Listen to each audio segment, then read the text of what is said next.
جو پاکستان کا آج کرائسس ہے، اگر آپ کسی اکانومسٹ سے پوچھ لیں، کسی جو پولیٹیکل اکانومی سمجھتا ہے اس سے پوچھ لیں، اس ملک کی تاریخ میں اتنا بڑا کرائسس نہیں آیا جو آج آ چکا ہے۔ اور یہ کرائسس مینوفیکچر کیا گیا ہے، یہ نیچرل کرائسس نہیں ہے۔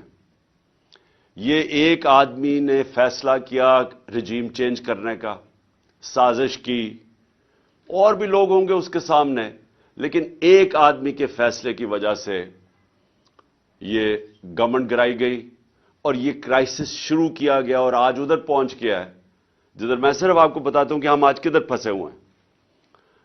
آج یہ جو اقتدار میں بیٹھے ہوئے ہیں یہ سب فیل ہو چکے ہیں، کیونکہ اس وقت ان کے پاس کوئی حل نہیں رہ گیا کہ معیشت کو ٹھیک کیسے کرنا ہے۔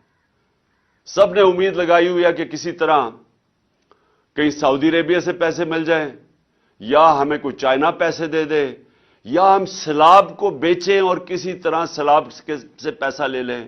سارے بھاگے گئے کلائمیٹ چینج کی کانفرنس جنیوا میں، اور کوشش سب نے کی کہ کسی طرح وہ ہم کہیں جی ہم کلائمیٹ میں متاثر ہیں، آپ پیسے دے دیں۔ کوئی پیسے دینے کے لیے تیار نہیں ہے۔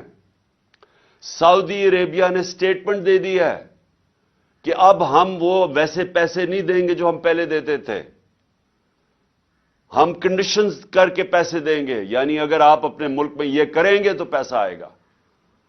تو سارے جتنے 8 مہینے میں دنیا کے چکر لگا لیے ہیں، کبھی اتنے میں نے 3.5 سال میں اتنے دورے نہیں کیے جتنے شہباز شریف نے یہ 8-9 مہینے میں کر لیے ہیں۔